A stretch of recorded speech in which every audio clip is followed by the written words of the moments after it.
Saving money is supposed to feel responsible, mature, smart, secure. You earn, you put some aside, you delay gratification, you build a cushion. That's the formula. So why does it sometimes feel pointless? Why does transferring money into savings feel less exciting than it used to? Why does it feel like you're sacrificing today for a future that keeps moving further away? Why does it sometimes feel like no matter how much you save, it doesn't actually change anything? That feeling is more common than people admit, because saving money doesn't always create an immediate emotional reward, and we live in a world built on immediate emotional reward. Let's start with something basic. Saving is invisible progress. When you buy something, you see it, you touch it, you use it, you experience it. When you save money, nothing changes externally. Your life looks the same. Your apartment is the same. Your car is the same. Your routine is the same. The only thing that changed is a number on a screen. And numbers on screens don't always trigger satisfaction, especially when they grow slowly. That's the first reason saving can feel pointless. The feedback loop is weak. You give something up now, you get future optionality. Optionality is abstract. Abstract rewards don't feel powerful in the moment. Another reason? The goalpost keeps moving. You save $1,000, it feels decent. Then you read that you should have 3 months of expenses saved, so $1,000 feels small.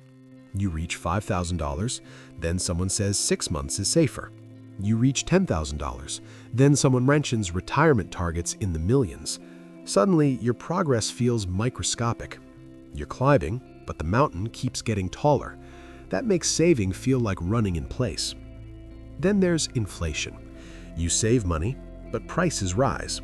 You look at your savings account and think, this doesn't buy what it used to. You're technically ahead, but emotionally, it feels like you're just trying not to fall behind. Saving in an inflationary environment feels defensive, not empowering. It feels like you're protecting against erosion, not building something exciting. That psychological framing matters. Defense feels less satisfying than growth. Another reason saving feels pointless? You don't see the disaster it prevented. If you build an emergency fund and nothing goes wrong, it can feel unnecessary. If your car doesn't break down, if your job stays stable, if you don't face medical bills, your savings just sit there. You don't feel grateful. You feel tempted to use it, because unused protection feels idle. But that's the paradox. Savings is successful when it does nothing. It's like insurance. When you don't use it, you feel like you're wasting money. When you do use it, you're glad you had it. But most of the time, it just exists quietly. And quiet existence doesn't feel heroic. Let's talk about comparison. You save $500 this month, someone else posts a vacation. You save $1,000, someone else buys a car. You delay gratification, someone else seems to accelerate enjoyment.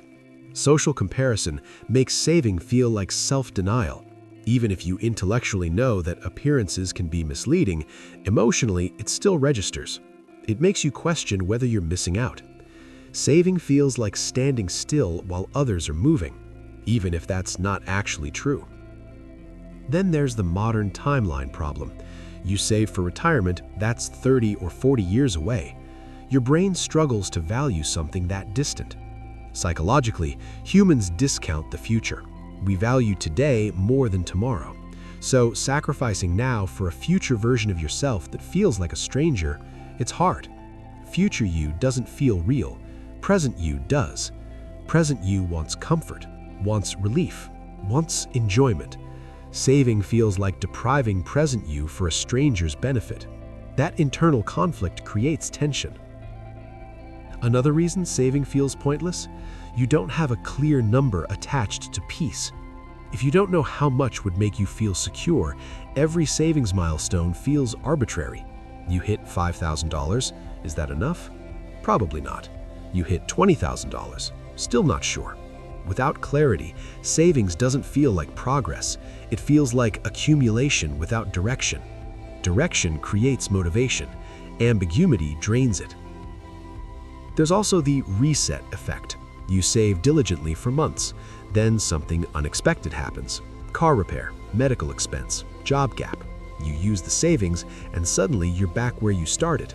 That feels demoralizing, even though that's literally what savings is for. You used it correctly, but emotionally it feels like losing progress. You don't celebrate avoided debt, you mourn the lower balance. That makes saving feel temporary, fragile, like building sandcastles near the tide. Another subtle reason? You're told to save and invest, but markets fluctuate. You invest consistently, the market drops, your balance shrinks. You did the responsible thing, the number still goes down. That feels unfair, even if you understand volatility intellectually. Emotionally, it feels like effort without reward. Let's talk about lifestyle tension. If you save aggressively, you might limit spending. If you limit spending too tightly, life feels restrictive. If life feels restrictive, saving feels like punishment. Punishment rarely motivates long-term consistency. There's a balance between discipline and deprivation. When saving crosses into constant self-denial, it starts to feel pointless because you start asking, what am I waiting for? Then there's the cultural narrative. You're told to save, but you're also told to live your best life. Travel, experience, enjoy, invest in yourself, upgrade, optimize.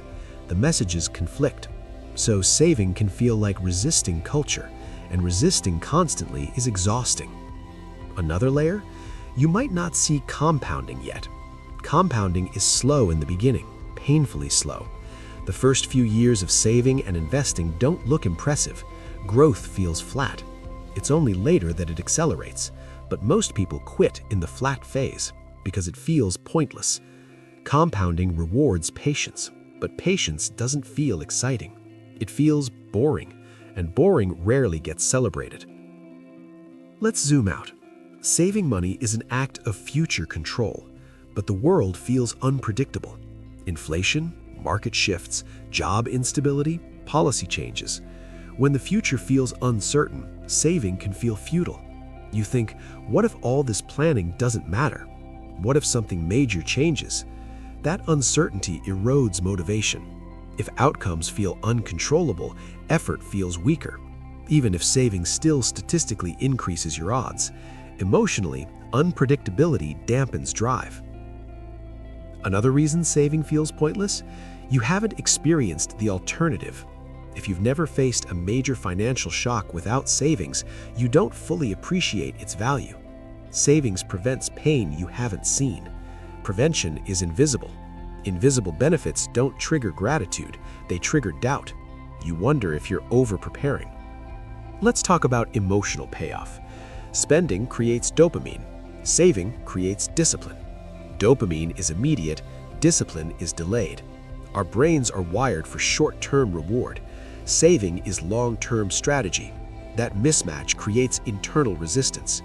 You might logically value saving, but emotionally crave spending. That tension makes saving feel like constant effort. Another factor? You might be saving without aligning it to identity. If saving feels like something you should do, not something that reflects who you are, it won't feel meaningful.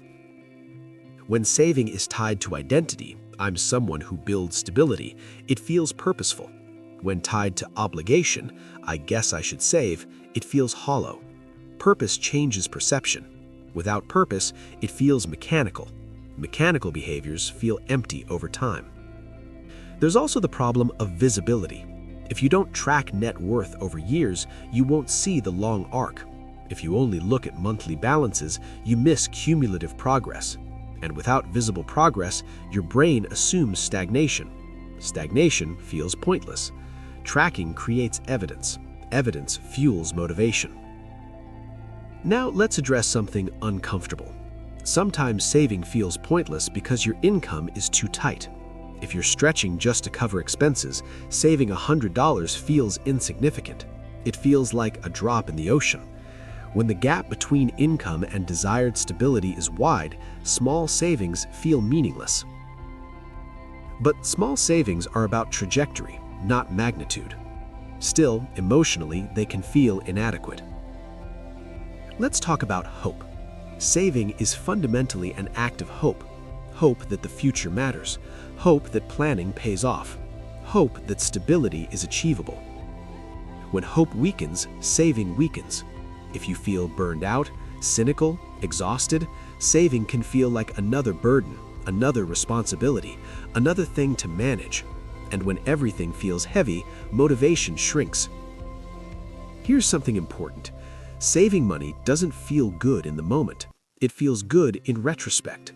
The moment you handle a crisis calmly, the moment you say no to a bad job because you have a cushion, the moment you sleep peacefully knowing you're not one paycheck away from disaster. Those are the rewards, but they arrive later. Delayed rewards require faith. Faith requires vision. Without vision, saving feels